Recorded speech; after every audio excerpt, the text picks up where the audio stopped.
तो एक बार फिर से अब तमाम न्यूज़ मॉनिटर के दोस्तों का दर्शकों का स्वागत है। खैर मकदम है। आज 13 दिसंबर की तारीख है। शनिवार का दिन है, शनिचर का दिन है, लिहाजा बहुत सारी खबरें हैं। उन तमाम खबरों की चर्चा करेंगे लेकिन बेहद कम समय में।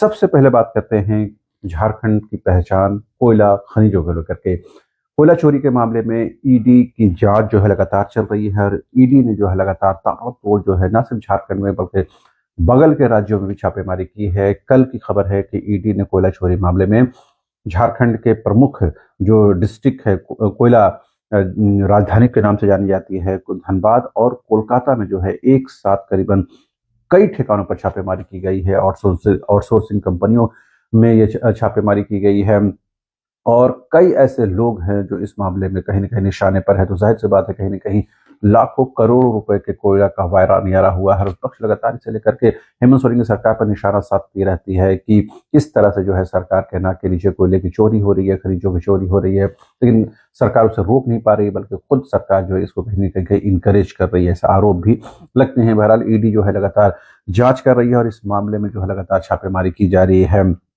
बात केंद्रीय जांच एजेंसी की हो रही है तो सीबीआई की बात करना जरूरी है। पिछले दिनों ही सुप्रीम कोर्ट ने अवैध पत्थर उत्खनन मामले में जो साहिबगंज में हुआ है उसमें सीबीआई को जांच का निर्देश दिया है और सीबीआई भी इस मामले में जांच जो है वो ताबड़तोड़ करेगी और इस मामले में चार्जशीट दाखिल करेगी और इसमें कई अफसर, कई ऑफिसर, कई आईएएस, कई आईपीएस, कई पॉलिटिकल बैकग्राउंड के लोग इसकी जद में शामिल हैं। तो जाहिर सी बात है कहीं न कहीं ये मामला भी कहीं न कहीं अब और तूल पकड़ने वाला है। और एक तरफ जो है देखें कोयला चोरी को लेकर ईडी की कार्रवाई चल रही है तो दूसरे सुप्रीम कोर्ट के डायरेक्शन के बाद सीबीआई जो है साहिबगंज में पत्थर उत्खनन मामले की जो है जांच अब तेजी के साथ करने जा रही है। तो जाहिर सी बात है झारखंड में जो है खनिजों को लेकर के दो दो केंद्रीय जांच एजेंसियां जो है लगातार कार्रवाई करती हुई नजर आएंगी इन दिनों। तो जाहिर सी बात है कहीं न कहीं आने वाले दिनों में सरकार की मुश्किलें भी बढ़ सकती हैं क्योंकि जब बात ऑफिसर की आईएएस आईपीएस और राजनेताओं की आएगी तो कहीं न कहीं सत्ता के गलियारे तक भी ये बात जरूर पहुंचेगी।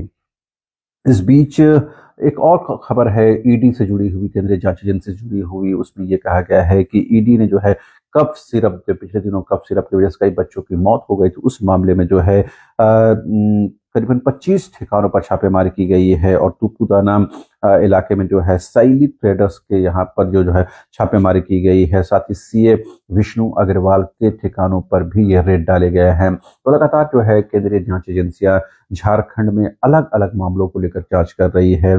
एक तरफ कोयला चोरी को लेकर ईडी जांच कर रही है, साहिबगंज में पत्थर उत्खनन को लेकर के सीबीआई जांच करने जा रही है, तो कफ सिरप मामले को लेकर के ईडी एक बार फिर से दबिश डाली है। अब देखेंगे किस तरह से झारखंड जो है लगातार अलग अलग मामलों में जो है वो केंद्रीय जांच एजेंसियों के निशाने पर आ गया है। इंडिगो की मुश्किलात कम होने का नाम नहीं ले रही हैं। केंद्र सरकार ने भी अपने तौर पर कोशिश की है लेकिन पूरे तौर पर यह मामला हल होता हुआ नजर नहीं आ रहा है। कल रांची भुवनेश्वर विमान में एक बड़ा हादसा जो है होते होते टला है और रांची में ये लैंडिंग के दौरान उसका पिछला हिस्सा जमीन से टकरा गया जिसमें कुछ यात्री जख्मी हुए, चोटिल हुए, लेकिन तमाम जो लोग हैं वो सुरक्षित हैं और पायलट की सूझबूझ से ये मामला कहीं न कहीं हल हो पाया है। अब देखेंगे तो इंडिगो की मुश्किलात लगातार बढ़ती जा रही है क्योंकि एक के बाद एक उसके फ्लाइट रद्द हो रहे हैं। दूसरी तरफ जो फ्लाइट चल भी रहे हैं उसमें भी कहीं न कहीं तकनीकी खराबी आ रही है जिससे कहीं न कहीं परेशानी और भी बढ़ गई है। इस बीच झारखंड में आपको पता है कि आने वाले दिनों में एसआईआर की घोषणा होने वाली है लेकिन उससे पहले जो है मैपिंग का काम चल रहा है, यानी 2003 के वोटर लिस्ट से वर्तमान के वोटर लिस्ट को मिलाया जा रहा है, जोड़ा जा रहा है। इसी को मैपिंग कहते हैं और बीएलओ के माध्यम से, ऐप के माध्यम से ये कार्रवाई की जा रही है।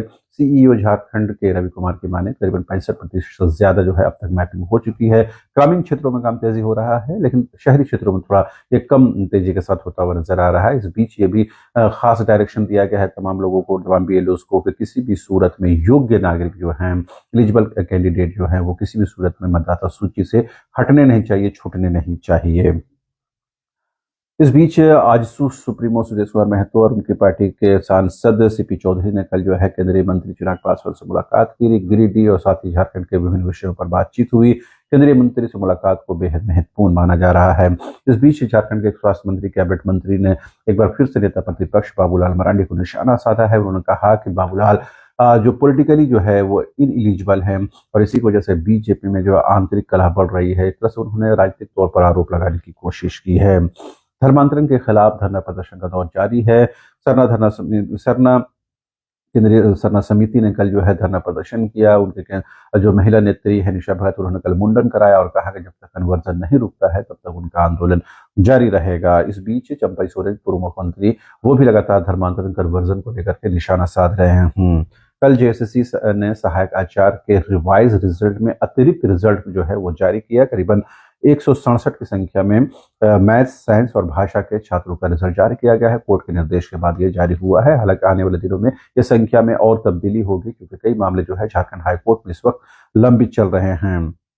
मौसम की बात करें तो मौसम लगातार जो है वो कहीं न कहीं कड़ाके की ठंड में तब्दील होता जा रहा है और राजधानी रांची में भी कड़ाके की ठंड पड़ रही है। कांके का तापमान 3 दशमलव तक पहुंच गया है।